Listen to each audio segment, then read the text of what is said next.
this is Tabitha Williams or Tabitha Williams Hart, and welcome to my channel. Today I'll be reading one of the books I wrote called Superwolfgirl Volume 1. I'll be reading Chapter 3, by the way. If you want to check it out on Amazon, the link is in the description.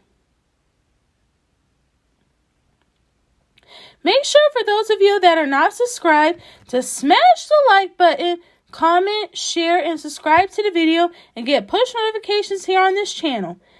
Thanks! Alright, let's begin reading. Alright, you also were reading Chapter 3, The Wolf in the Woods / School Play. After school, Cherry walked outside of the Bluewood High and met up with her two sisters, Elizabeth and Petra. They were very stern, angry, and disappointed in Cherry. Yep, Cherry is about to get in a load amount of trouble. Then the three sisters both transformed into their witchy forms by Elizabeth's Star Witch wand, and then Elizabeth and Petra sided Cherry, with Cherry looking very embarrassed. Elizabeth accused out of anger, "Cherry, you really need to get yourself straight."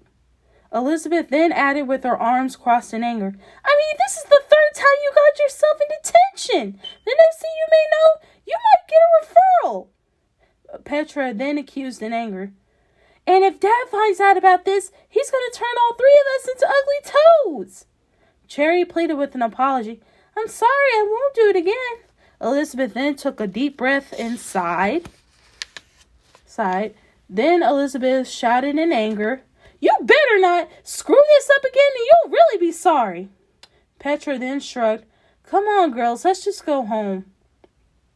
Then Petra raised her hand with her red, gray, and black star wand, and then the three witch sisters were teleported to the part of the forest where there was a sunset sky, a white tent, and a big white southern cabin a few feet apart from the white tent.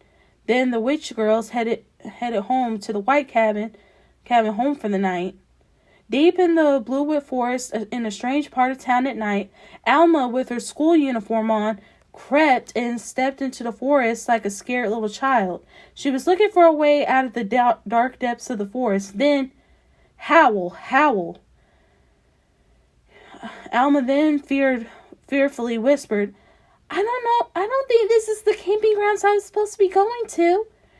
The shadow and clouded walls of the forest kept staring onto Alma and was whimpering so bad with heavy, fast breathing, but still she kept on walking. Then lightning and dark clouds were shifting in the air, and then there was fear that clouded Alma's judgment. So as she kept on walking, another wolf howl came, and then a monster growl happened. Oh my God, what the heck was that?" Alma shouted out of fear. "Hello? Who's there?" Alma yelled with fear. Alma screamed in the fear of the middle of the forest, and then a black wolf with gray eyes appeared.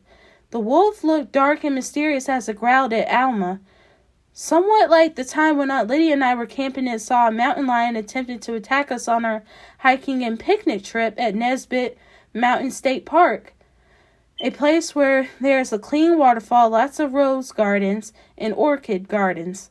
The Nesbitt Mountain State Park would also have rainbow geysers that sparked beautiful colored water. But anyways, when Aunt Lydia and I saw the mountain lion, I was clouded with tendencies of stiffness and shook. But luck was on my side when Aunt Lydia packed her AK-47 to shoot the mountain lion. Then the mountain lion was agonized in fearful attitudes and was shot blank dead. Then Aunt Lydia and I went back on track to our picnic hiking trip we took 4 years ago. In the present moment, Alma passed out of fear, but that is when Superwolfgirl shows up. Magenta flashes sparked the air, and I, as Superwolfgirl, showed up to the scene to attack the werewolf. Alma stood up and then raced back home while I raised my hand to summon one of my powerful powers, the Super Wolf Punch, my wolf howl, and my lavender force field. The black wolf attacked me with this dark purple rays of a wolf howl. The rays of the wolf howl were pounding to undeniable strength to where I felt powerless to it. That is until when the wolf attacked me again with this wolf howl, I activated my powerful lavender force field to block his next wolf howl, and then I made my surprise attack on my super wolf punch. My super wolf punch is a specialized power in which I have a big 3D computerized looking fist with a purple thin outline frame that can knock down enemies with one blow at a time. One of my favorite powers to use as my superhero times, by the way, as my super wolf punched the heck out of that black wolf very far out then. A blue flash appeared out of thin air, and then a strange guy who looked a year older than me, which had dark chocolate copper skin, a black, dark, short, curly fade, brown black eyes with neutral black, thin, rectangular frame glasses, and brown, deep, rose, full, hard, natural lips. He wore that night a blue Oxford cotton quilted panel vest, long belted sleeves, shirt, jacket, a blue navy striped swoop neck, sleeveless tank top, polyester blue, white, baggy ankles, belted press slack pants, and a beige, gray, black, medallion leather, brown, quilted lace-up shoes. He walked in and exhausted as heck and then remarked with repulsiveness, "Dang, woman, you have a lot of nerve then to punch me like that." Then he glared at me with shock and urged me to say with startlement, "Oh my goodness, Veronica, is that you?" Then he expressed with his hands open with happiness, "It's me, Ronnie, your cousin. Oh, I'm just glad to see you." Wait, what in the devil is all this? I conversed awkwardly. This is weird. I don't remember having a cousin. Then I crossed my arms in awkwardness as Aunt Lydia walked in with her usual outfit to check up on me. Aunt Lydia then took a deep breath. Ronnie then greeted happily, "Hey, Aunt Lydia." Aunt Lydia then greeted happily, "Hello, Ronnie. How are you?" Ronnie then answered with happiness, "I'm doing pretty great, and you?" Ronnie then smiled with utter glee. It was just as if he was smiling like a weird child who was happy to gain a skull head toy for his birthday. Just plain out weird. I shouted with my mind blown in confusion in my super wolf girl form. "Okay, not to be rude, but what the heck is actually going on here?" Lydia then happily elaborated. "Veronica, forgive me for not telling you this, but this guy right here is your cousin Rodney Thomas. His mother is my sister, Sophia Piles, who married Donald Thomas, who is another breed of superhero werewolves like us." I commented awkwardly, "That's weird, though. Lydia, you never really told me about you having another sibling other than my dad before." Lydia then responded with sadness, "Sadly, sweetie, it's a long story of why you never heard of my sister Sophia Piles Thomas. All I can say is that she has been missing for quite some time now." Rodney explained with sadness and timidness. "Lydia's right. I haven't even seen my mother ever since I was 5 years old, and I'm currently living with my father now in these dark woods." I then pondered for a moment in the dark forest. I ruminate. Something, however, doesn't add up. I then added with a shrug of concern, "Why on earth were you attacking Alma earlier?" Ronnie then asked with repulsiveness, "Wait a minute, you know that girl?" I argued with defensiveness, "Of course I know her. I rescued her from a witch before." Stunned, Ronnie apologized very awkwardly. "Oh, geez, I'm sorry. I thought she was just one of those random girls who were vulnerable for me to snack on." "Oh, Ronnie, that is just very weird. I did not know that Ronnie would do such a thing as this. Please, Ronnie Thomas, be better than that." Lydia and I were very shocked to hear this from Ronnie, but we had to keep our cool for this. I shouted with my mind blown in confusion, "Ronnie, what on earth is wrong with you?" I then argued with defensiveness, "That is very offensive. You should have known that she's a private school 5th grader." Lydia then strictly repulsed, "Ronnie, you can't do that. That's seriously messed up." Ronnie then explained, "But I said I'm sorry, though." Ronnie then added awkwardly, "I really am sorry. I won't do it again." Lydia conversed happily, "Don't worry. I accept your apology." I concurred happily, "And so do I." Ronnie expressed with gratitude, "Oh, gee, thank you both so much. I guess I will see you both later." Lydia and I then waved our goodbyes to my cousin Ronnie and left the forest to come home. Then weeks later at the Bluewood High Auditorium, which is an auditorium that had grayish mauve walls, black stage props, and a purple auditorium seats, and one gray long stage.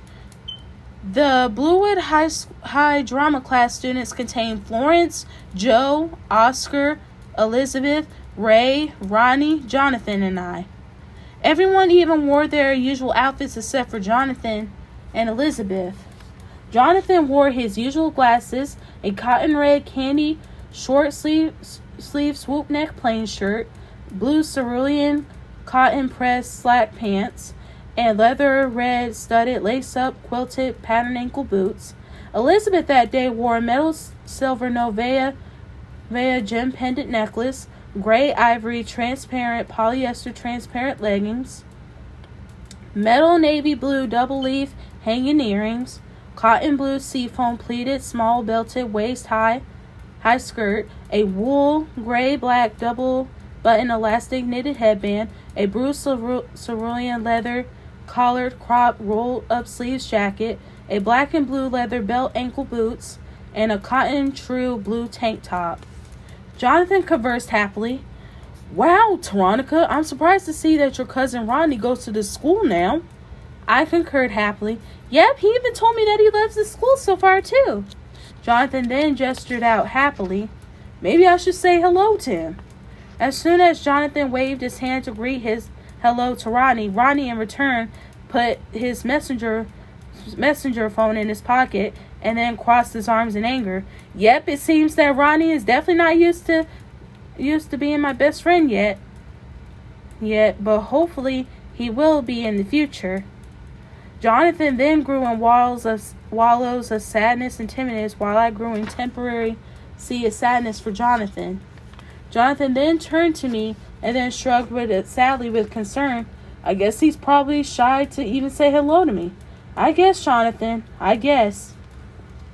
We all were about to hear a wonderful announcement from Mr. Stack, who has Caucasian rosy skin, a warm white wavy quiff hairstyle, deep blue eyes, and a slightly wrinkled face.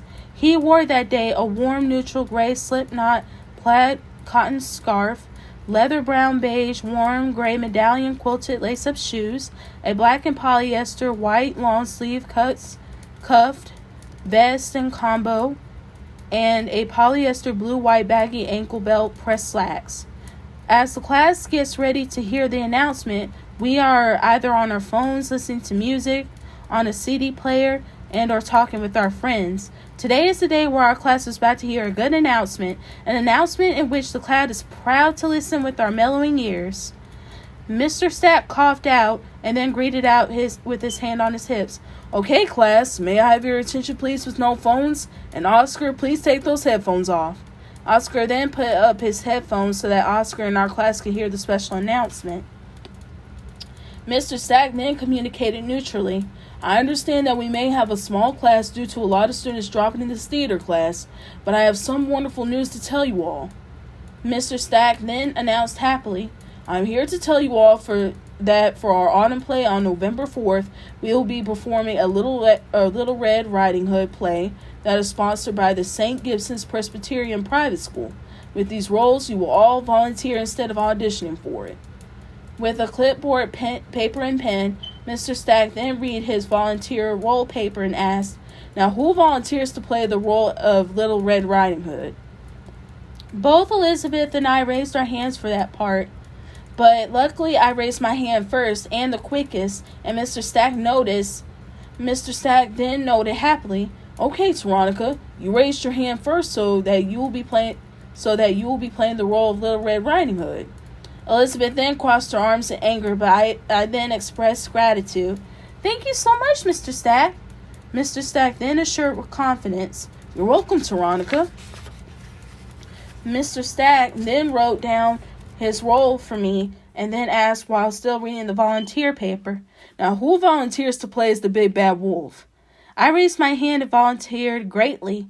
Mr. Stack, I can play as the big bad wolf. Mr. Stack responded neutrally, That's nice of you, Veronica, but I'm looking for a guy to play as the big bad wolf. Ronnie then joked with a smile, Oh, Mr. Stack, since Jonathan is playing as the big... excuse me, you all. Ronnie then joked with a smile. Oh, Mr. Stack, since Veronica is playing as the Big Bad Wolf in Little Red Riding Hood, can I play as the grandma? Ronnie then pounced happily, as he really wants the opportunity to play as Little Red Riding Hood's grandmother. I highly doubt that he'll ever get the part, but I do praise Ronnie for his unique boldness and strength, though, for volunteering for that part. Mr. Stack then repulsed. Wait a minute, excuse me? Jonathan joked with a smile and then primped out. Wait a minute, Ronnie, that's not right. I think I should play as the grandmother. I giggled at that fact, but Florence was definitely not too per se happy about the situation. Florence then argued with deep anger. What the heck is wrong with you two? I should play as a grandma because I'm a girl.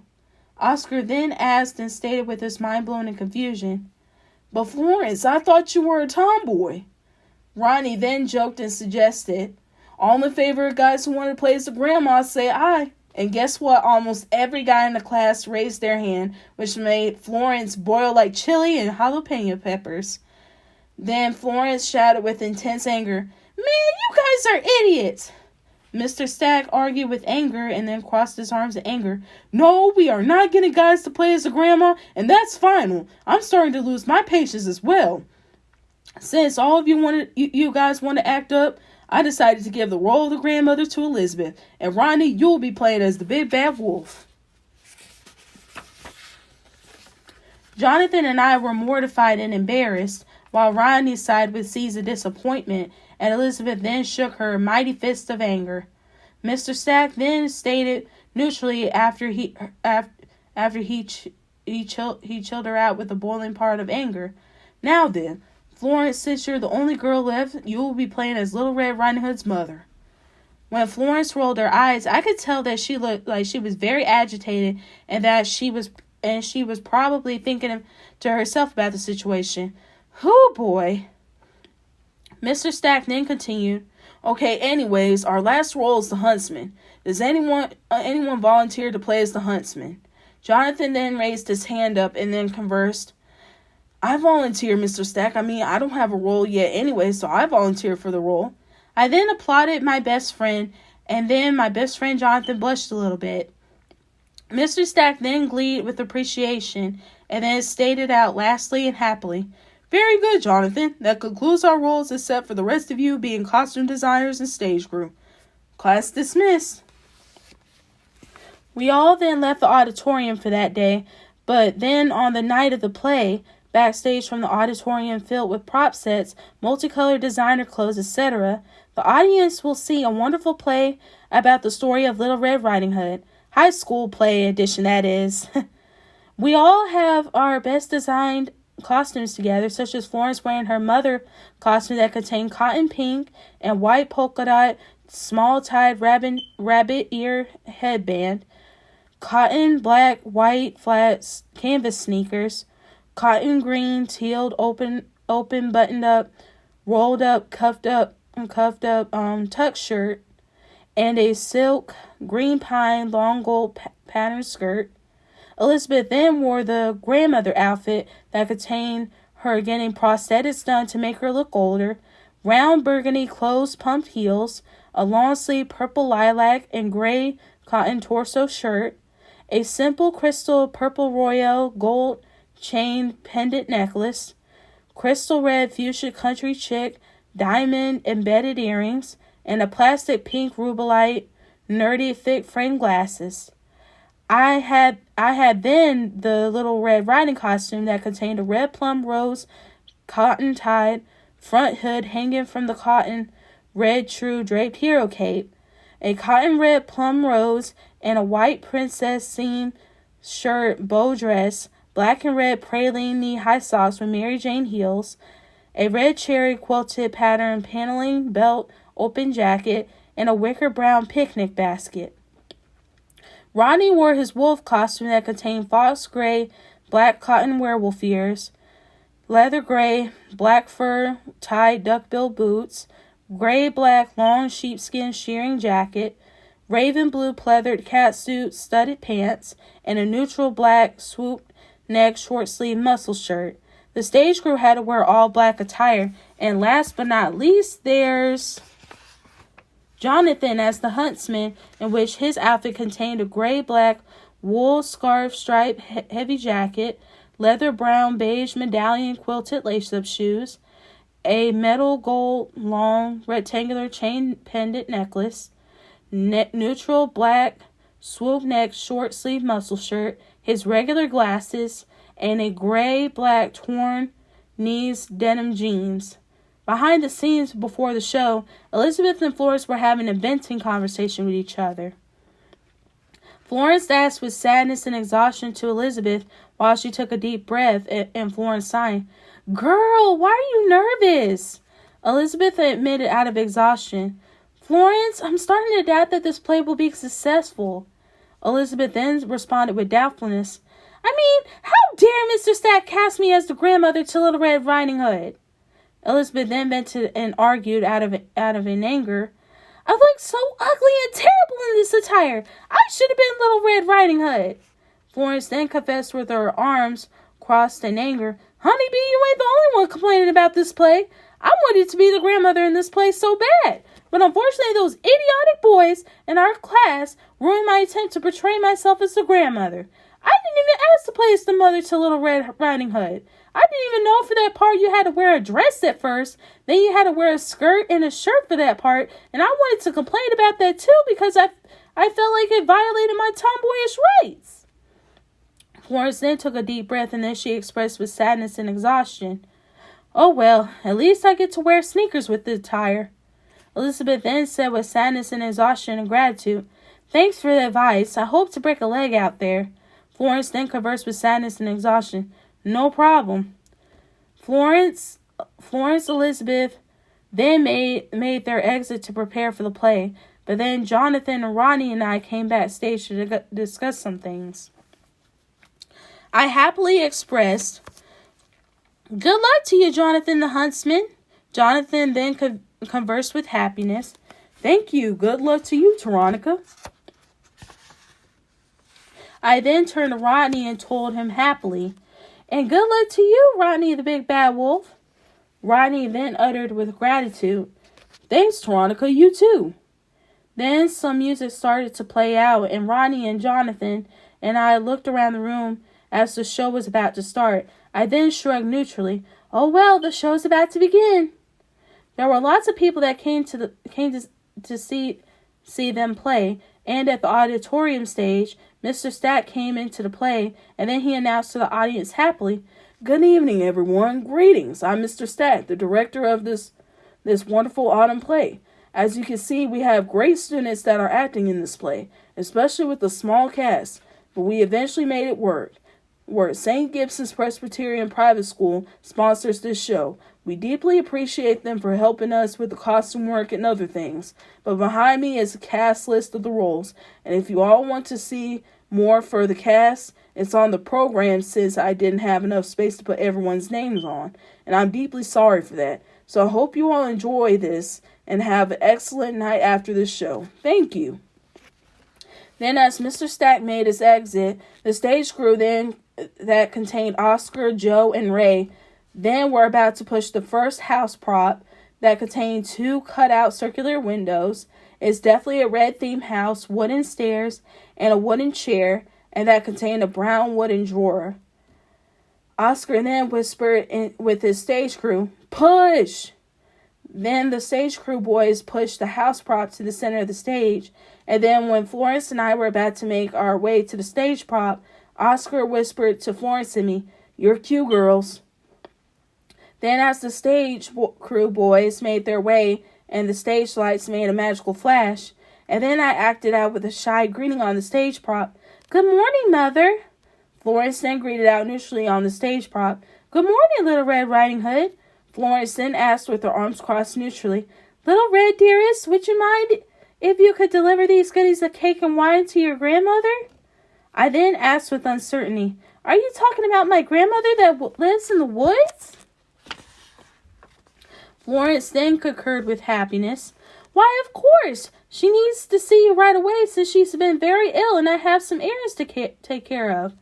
I then shrugged neutrally, "Okay, Mother, I guess I'll be on my way then." I then put my hood on top of my my head and headed to pretend that I'm exiting out of the woods. As Florence then had waved her final goodbye and made her exit of the stage crew boys then entered the stage, and then Joe whispered to Oscar, "Push, Oscar!" Then the boys pushed 2 custom-made wood props with a few custom-made bush props, 2 that had custom-made flowers on the bush props. Then Oscar called out and whispered to Ronnie and me as we made our way to the next act on the stage, "Your cue, guys!" Then the stage crew boys exited out, and then the stage lights turned on again. I was acting to skip to the right tree on the second wood prop, but then as I reached that area of the stage, I searched around for a little while, and then I commented out with uncertainty, "Wow, these woods are sure solitary." Then Ronnie, my cousin, walked into the scene and asked, portraying the big bad wolf, "Hello, little one. What you got there?" I answered neutrally, "I have a basket of cake and wine." And literally, the basket is really filled with chocolate cake and a sparkling white grape juice to represent the wine. Ronnie then asked and primped out, "Ooh, can I have some?" I argued, pointing out, "No, this is for my grandmother." Ronnie then denied neutrally, "Gee whiz to you." I then notified with a shrug of concern, "I mean, I have to see her anyway since she's very ill." Then Ronnie acted out and suggested happily, "Hey, tell you what, I can show you the way to your grandmother's house." I expressed with ultimate gratitude and happiness, "Oh gee, thanks for helping, but I know the way to my grandmother's house." Ronnie pondered out loud with his suggestion, "I think you should frolic with the flowers over there."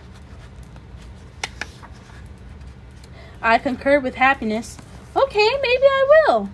As I frolicked with the flowery bush prop, Jonathan then came into the scene next to me, and he thought to himself for a moment, and then he asked me, unsure what to say, "Hey kid, why are you in this woods by yourself?" I answered with elation, "To pick some of the flowers and then see my grandmother." I expressed with my hands on my hips as I stood up, "So I guess I'll be on my way then." Jonathan then shrugged with concern. "Well, okay then, please stay safe when you get out there and watch out for that wolf, okay?" I conversed neutrally. "Okay." Jonathan and I were then waving our goodbyes, and I was preparing for the next scene. Then the stage crew boys can come into the scene as the lights are turned off. The stage crew boys, Joe, Ray, and Oscar, were about to pull on the final house prop, which was the grandmother's house. Then the grandmother's house prop contained a half crimson red room. To the left side of the house prop contained a wooden bed with pink and white bed sheets and a mattress and a wooden chair with a wooden drawer that had a mirror on top, and with the right side of the prop having a blue themed wall with a copper wooden dining room table with a purple dining room chairs and containing a doorway in the middle of the prop, along with 2 black rim cutout circular windows. Ray whispered to Oscar, "Push, Oscar!" And as the stage crew boys put the final house prop in the center of the stage, Oscar whispered to Elizabeth and Ronnie, "Your cue, E&R." As Elizabeth walked into their position by sitting on the rocking chair and acting in her best grandmother voice, calling out, "Oh boy, now I wonder where on earth my sweet granddaughter is." Ding dong, knock, knock, knock. Elizabeth then walked to the bed, and then she sat down and then called out while sitting down, "Who is it?" Ronnie did his best to imitate my Little Red Riding Hood voice by the wording and copying of my voice from backstage. "Grandma, it's me, your granddaughter, Little Red. I brought you some goodies just for you."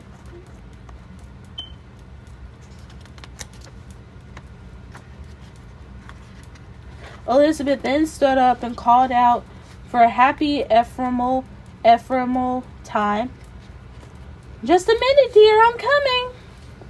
Elizabeth then walked through the doorway, and to her shock, Ronnie climbed all the steps to the dining room of the prop, and Elizabeth froze in a nightly of all terrors. Elizabeth noticed with uncertainty, "Oh my goodness, who on earth are you? You're not my granddaughter." Ronnie then acted out his howl from the wolf howl sound from the backstage, and then Elizabeth then froze like thick ice. which then Rodney punched Elizabeth and knocked her out for the next scenes where he pretends to eat Elizabeth, and then I came into the play. But then the audience was shocked, and then the lights were dim black as I came to the next scene. Ding dong, knock, knock, knock. I acted as if I was banging the door and called out, Grandma, it's me, Little Red. I'm here to bring you something. Then Rodney, in a grandmother great hair wig, brown eye contacts, gray-black attachable werewolf ears, a cotton pink pale pillow stuffed tank top, a cotton pink true pleated straight waistband skirt, and a black and pale pink fluffy ball mule heels. He is sitting on the bed calling out, impersonating Elizabeth's voice. Come in, dear. I then stepped on the wooden steps, walked through the doorway, and as I was acting out, I became shocked that Rodney was dressing up as the grandmother. As I was acting out in shock, I noticed Rodney in fear. Oh my grandmother! What a deep voice you have! Rodney voiced out happily in a weird manner. The better to greet you with. I awkwardly expressed, Grandmother, what big eyes you have! Rodney then stated happily, still in a weird manner though, the better to see you with, my dear. Yeah, things are definitely about to turn very weird here. I pointed out to Rodney with worry and fear. And what big hands you have, Grandmother! Rodney then evilly told me as if he was holding an invisible pitchfork, the better to hug you with, dearest.